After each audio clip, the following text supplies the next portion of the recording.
Welcome to CFO Chronicles, the secrets behind success.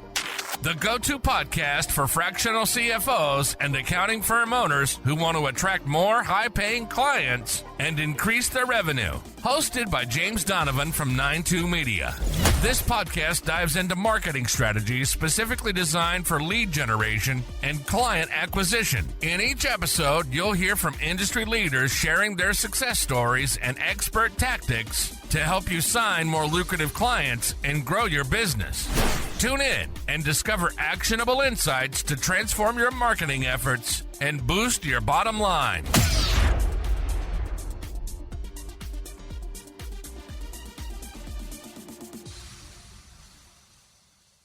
Good morning. This morning we're joined by Sarah Webb from Webb CFO.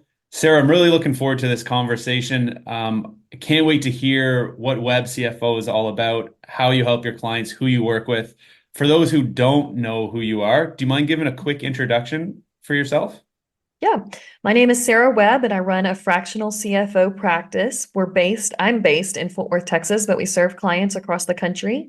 We're primarily in the private medical space and in law offices, but work with professionals of all types. Awesome. How did you get into this space? Fractional CFO is a hot topic now. There's a lot more firms transitioning to this, but how did you get started? Yeah, so when I was a baby accountant, I worked at PricewaterhouseCoopers and I did tax returns, and that was not my gifting. I did not love that. And so then I went and worked with a pharmaceutical company for about 10 years and had amazing experiences, traveled the world and did lots of different things. And that's really where I got my finance chops. So working at Pricewaterhouse, it's very historical, right? You're always like 1 year behind, and that's great. All that information has to be good. But forecasting and cash flow management, I really saw the other side of that when I was working for the large pharmaceutical company. And I decided in 2015 to leave there. At that time, they were small, but I have 2 children. They're now older. And traveling the world is really hard with small children. And so I went and worked with a small family-owned business for about 18 months. I knew that it wasn't going to necessarily be my long term, but it's just kind of a landing spot. And that is when I was like, what in the world is going on here? They had lines of credit and different accounts, and you had to move things to make payroll. And when you're used to working for a really large company, you never worry about if your payroll is going to be made. Like you're just, as an employee, it's just going to show up and it's going to happen. And so it was that experience, and they were a great company, but there was just so much happening that was intense, and they were so small and they hadn't had a professional at my level before. And I'm like, hey, I think we need to call a timeout. Like, what's the budget? And they're like, oh, we've never made a budget before, or we've never had a forecast. And I'm, really kind of bringing the maturity of their accounting to the next level. And when I decided to leave there, I said, well, there's got to be other organizations that also, they don't have the resources to hire a full-time person, and they don't really need a full-time person, but they need someone. And so that was really in 2018 is when I launched Webb CFO.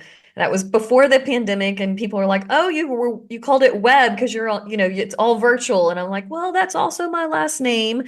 So that was really how we got started, of just really seeing a need in my community of really great small businesses, but they didn't have the financial maturity to be forward looking. They just did their tax return and they thought that was enough for, accounting, if you will. Yeah, very cool. That's an interesting play on words. Were you thinking about No, I Webb wasn't thinking. No, I no. wasn't thinking about that. I was just like, oh, this is my last name. This is what I'm going to do. There we have it. It's done. Cool. That is something we see so much of. What you just touched on is business owners. I have a bookkeeper, I have an accountant, we're all set. Yeah, but you're getting a lot of things that have happened in the past taken care of. There's no one on your side with the forward thinking and doing your future projections. How do you communicate that message and that value to new prospects that you're hoping to sign on as clients? Yeah, I think the value conversation is, look, that historical data is incredibly important. You have to have it accurate, and that is helpful to make forward-looking decisions. You have to have your tax return done. Your bookkeeping and accounting needs to be up to date. But that's the boring stuff. And I want to work with people who are into the fun stuff. And the fun stuff for me is that growth. What are you going to do with that information? How is that going to change your business? Or what are you struggling with? Because you've told me you want to pay yourself more, or you've told me you need another new hire, but that's not what your numbers are telling me. And so let's have this actual conversation of this is what's happening in reality, and this is what you want to do. And as the CFO, I'm going to either work to make a plan to connect those, or I'm going to reset your reality and we're going to reset some goals. It's so important because, yeah, businesses are missing the mark on that. And there's such a huge demand and need for what you're doing. And I think just too many business owners right now, they just don't know what they don't know. And unfortunately, it can be a bit of a challenge communicating that value over to people. Flipping the script a little bit, when you first got started, how are you finding new businesses to work with? I have some smaller businesses that we still work with that were some of our very first clients. And it was word of mouth. And it was this business owner, oh, Sarah was able to help me with this. And I was like, okay. And I would, even at that time at the beginning, yes, I was virtual. I did not have an office, but for some clients, I would go to their site once a week. And so that was very centric to where, the radius of where I live. I can only go so far. But through some of those great experiences and my network at the pharmaceutical company, once I started doing it, posting on LinkedIn about a little bit more about what I was doing, I had some of my previous contacts reach out to me. They're like, hey, like, I know that I'm in Michigan, but I kind of actually need some help. And I'm like, okay, well, yes, I'm in Texas. That's okay. Do you use Zoom? Do you have cloud-based accounting? And they're like, yeah. And I'm like, okay. So for a lot of times for our clients who are out of state, we will do some initial onboarding in person, or I'll go there every 6 months, for 1 or 2 day strategy sessions, because there is so much value of meeting in person. But a lot of it is, let's meet and then we go back and work on something. And so that was really my initial connections, just being an accountant and people knowing like, oh, she's taking on people or she's helped me. That was how it started. And then now, because we are working with clients across the country and primarily in the physician space, you know, they're like, oh, they go to national meetings or their state meetings and they're like, oh, I don't have to worry about my cash flow. I have Webb CFO. So every Thursday I get a list of what's going to be paid. Like I don't lose any sleep about that. And the other doctor's like, oh my gosh, who is this person? And so we have a great referral network. We have great clients. We have a no jerk policy. So Perfect. we filter out people that just aren't a good fit for us. And our clients want to refer us because they feel so much more confident in their finances, and they see their peers and their friends and they want that for them too. That's great. That's great. Are you strictly referral based or do you have some other hooks in the water?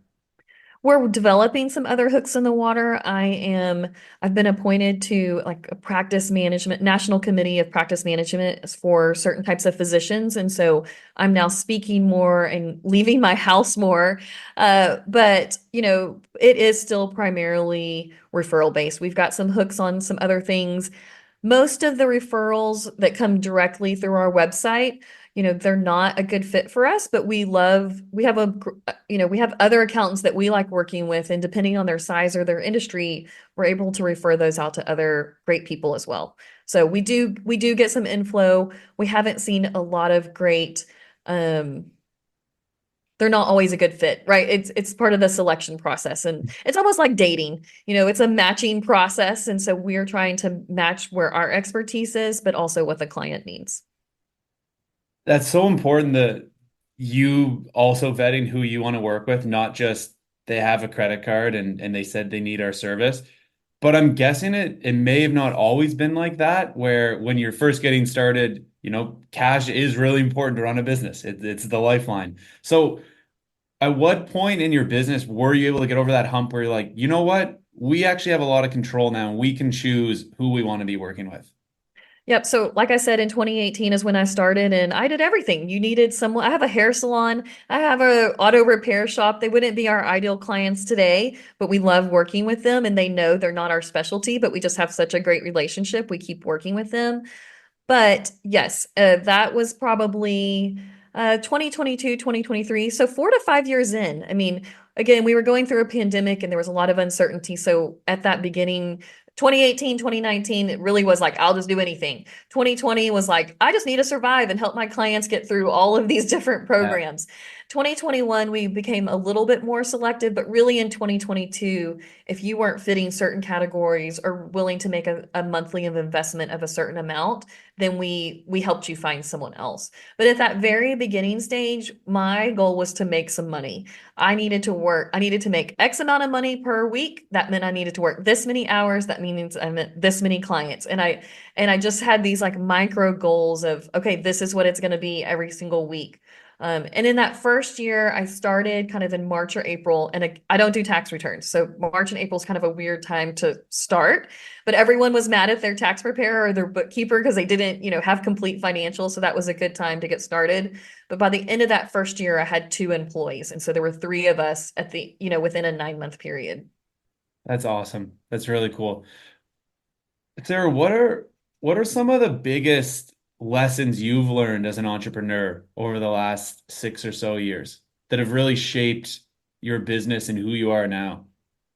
Yeah, I think, dealing with people is hard. I always say business would be easy if we didn't deal with people, and that includes clients and employees. I mean, I've worked with some clients in some really difficult circumstances. There's been fraud, there's been bankruptcy, there's been divorce, and there's, even though it's business, it's still personal. Like I still, I know my client's name. I know which dog is barking on Zoom. I know their kids. Like I'm in relationship with people. And so even though we're doing their finances, it's still very personal. And for a lot of our clients, they have to be honest with me because I'm going to find it and basically audit them, right? I'm going to be like, what is going on here?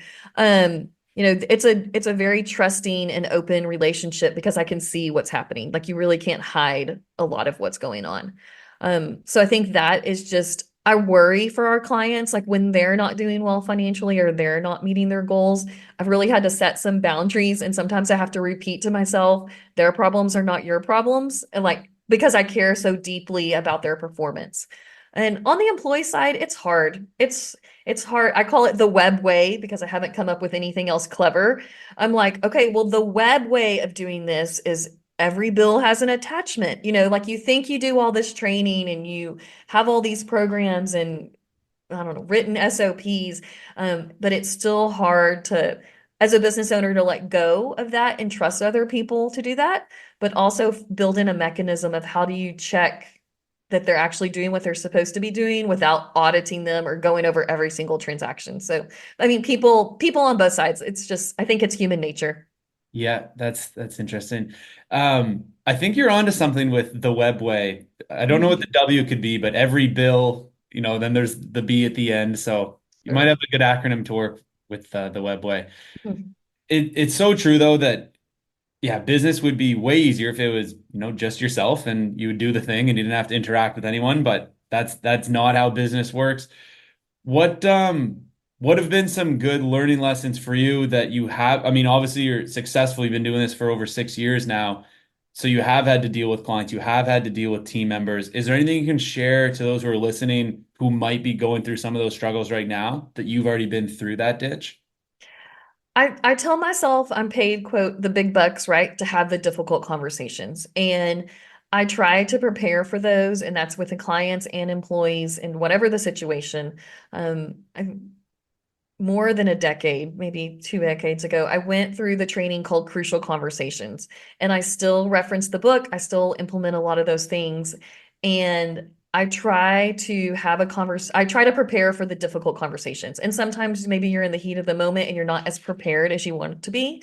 So I try to draw that back. I think delay send or save to draft is like a thing that everyone should use. When I'm in the heat of the moment and I'm really angry about something, whatever it is, I really try to like get that out on paper and then hit save. I don't put the person's name in the to box. Don't even put it there because you'll accidentally hit send.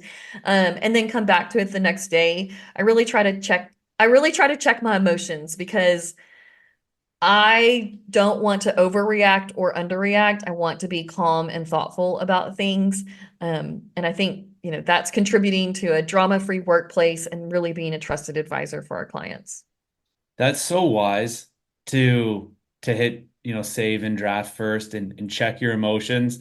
The first guest we had on the show, William Attaway, my mindset and leadership coach, he always says, you know, emotions are great, but they're a great passenger in the car. And if you let them drive it, you're going to hit more ditches. So that sounds like you're implementing that exact thing. Hit Yeah. save, look at it again. Is this the message I really want to communicate? And if so, then hit send. I really Yeah. like that. Stay with us. We'll be right back. Feeling like your growth has hit a plateau, even though you're putting in the work? Maybe you're attracting clients, but not the high-end ones who see your true value as an advisor. Or you're stuck in compliance mode with all the big wins happening just a few months of the year. I get it. It's frustrating. And it's not how you envisioned your business evolving. That's why I'm offering a strategy call designed specifically for business owners ready to break through these barriers. This isn't just about leads. It's about creating a strategy that aligns with your marketing, personal brand, and sales approach to attract clients who pay what you're worth. Imagine starting the new year with a clear plan, a stronger personal brand, and more high-ticket clients. If you're serious about taking things to the next level and want a true growth partner, now's the time. Visit accountingleadsnow.com or click the link in the show notes to book your strategy call. Don't let another month pass by without a roadmap to achieve the results you're after. I'm here to help you make the shift. Well, and I mean, I last week I got so angry over something I had to take a walk, and I came back and I was like, I think I'm just hungry or I need some water. Like there are cases where I'm like, okay, I if I had, responded to that in the moment, I would have been in the wrong because it really wasn't that big a deal. That's also so important to get up and go for a walk. I've learned the hard way and repeated the same mistake over and over, more times than I care to admit, that I should have just got up and left the desk before hitting enter or send on that Yeah. message. And I'm better now, but I'm definitely not where I know I need to be.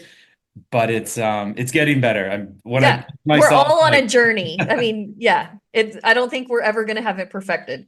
yeah, 100%.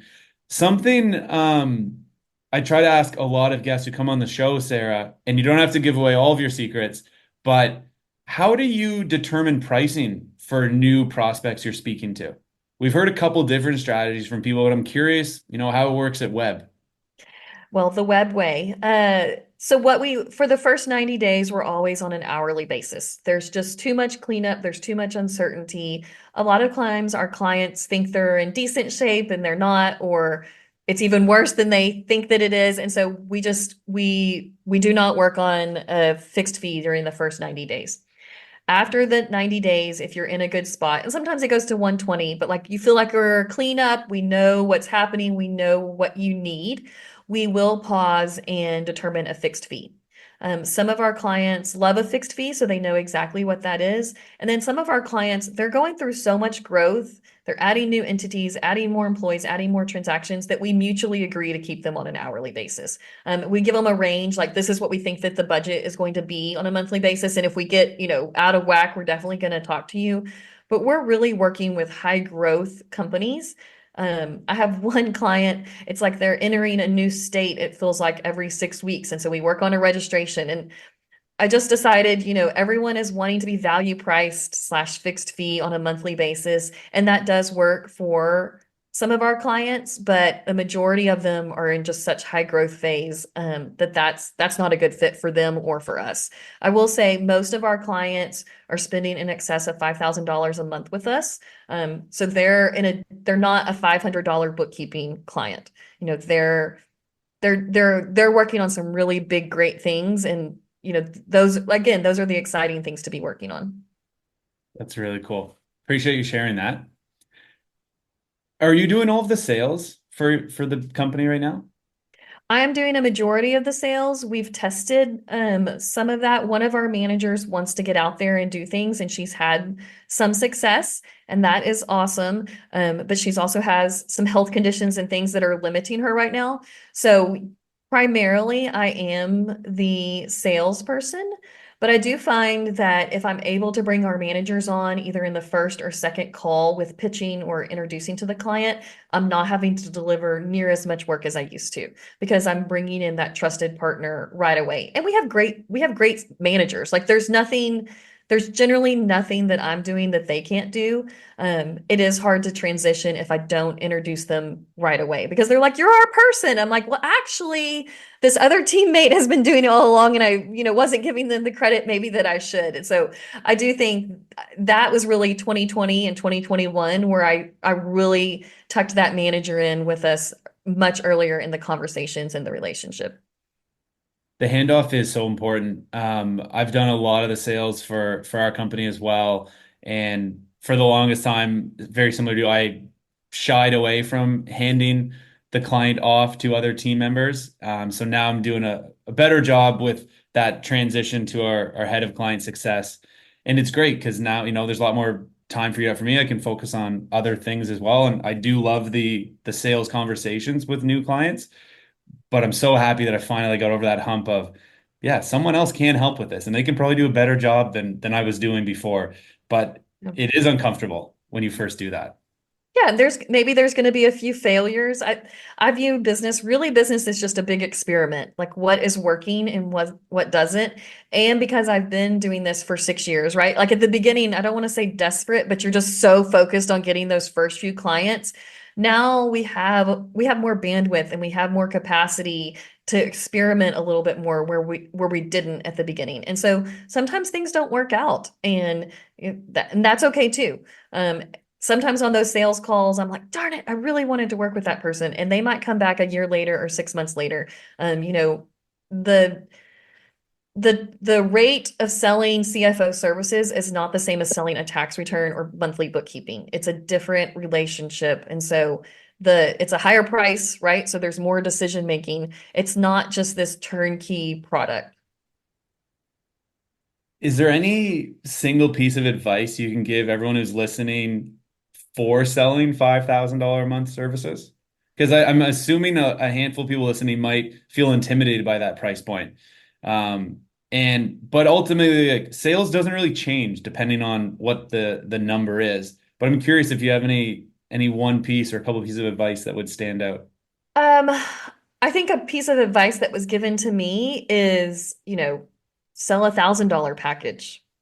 Oh, wow, that actually wasn't as hard as I thought it was. And I have high confidence in my value that we're delivering to clients. We change people's lives and we have testimonies and we have stories and we can literally yes, we're expensive, but we are making that money 3 and 4-fold of what we're delivering to the client. And so I feel very confident in that. That is hard to get confident in. And so to me, I'm like, okay, I'm going to sell that $1,000 package. Oh gosh, wow, that was easy. And then I said, okay, it's going to be $2,500, and I'm delivering that value and kind of inching it up. And so I think starting small, like you're not going to go from a $500 bookkeeping package to $5,000 a month, but look at what you can offer. Do you need to be meeting with the client more regularly? Give them value, which you're honestly, for most accountants, you're giving them that value already. Like you're already, that 15-minute call that saved them 50,000 on something, you're already giving away that value. You just need to be able to capture it in however you bill, whether that's hourly or packages or, you know, you're already doing it. You're already doing a lot of the work. Whether you just need to be it needs to be visible to your client and have them also understand the value of that. Perfect. That's sound advice. Sarah, for those listening, how can they get in touch with you? We're at webcfo.com. That's the best. Yep, we're on all the socials as Webb CFO. We'd love to connect with other accountants. Again, we're not a great fit for all of our clients. And so the more partners and collaborators we have in the space, we love to give out referrals. We always are looking for great tax partners. Everyone, if you're a CPA, everyone thinks you do tax returns. Like that's like the default. And so we have a great list of, when someone asks for a tax referral, if you're looking for people in the medical or legal space, I'd love to connect because we love to pass those off to other great peoples. We love working with other great providers. Perfect. I'll make sure your website gets in the show description. Sarah, Perfect. thank you so much for coming on today and sharing all of this knowledge and your story. Yeah, absolutely. Thank you for having me. Thanks for tuning in to this episode of CFO Chronicles, the secrets behind success. I hope you found value in today's conversation. As we wrap up, I'd love for you to do two things. First, make sure to subscribe to this podcast so you don't miss any future episodes. If you enjoyed today's discussion, please rate and review the show. It helps others discover the insights we share here. Second, if you're ready to take your business to the next level and attract the high-end clients you deserve, head over to accountingleadsnow.com or click the link in the show notes to book your strategy call. It's time to position yourself as the advisor your clients need. And don't forget, you can connect with me on LinkedIn to stay up to date on what's happening in the world of accounting and financial growth. We've got more exciting topics coming up, so stay tuned for the next episode of CFO Chronicles. Until then, keep pushing forward. Your growth is just one strategic move away. Thanks for listening to CFO Chronicles, the secrets behind success. We hope today's episode provided valuable strategies to help you attract more high-paying clients. Be sure to subscribe, follow, and share with fellow professionals. Connect with us on LinkedIn and leave a review or comment to join the conversation. Your feedback helps us bring you the best insights in finance and marketing. Until next time, keep striving for success and unlocking your business's potential.